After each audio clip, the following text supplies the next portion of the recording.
Hi, and welcome back to Stuff About Tutorials. In today's video, we're going to talk about on how you can add link on your Instagram. Maybe you want to add link of your Facebook profile in your Instagram but you don't know how. So in today's video, I am going to show you on how you can add link on Instagram. Check the video description. I will try to leave the written instructions. So without further ado, let's get into the video.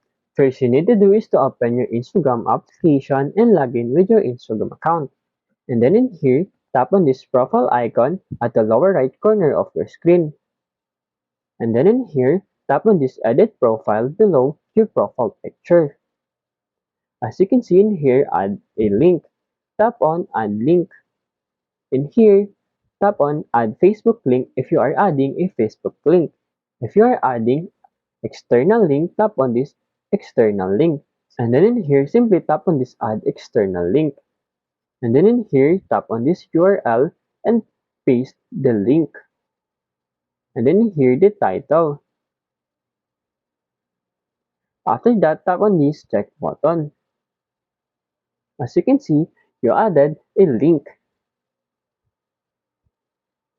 There you go. If you wanted to know on how you can add link on your Instagram, that is the easiest way I know how. If you know another way on how you can add your Facebook link or external link on your Instagram, leave a comment below.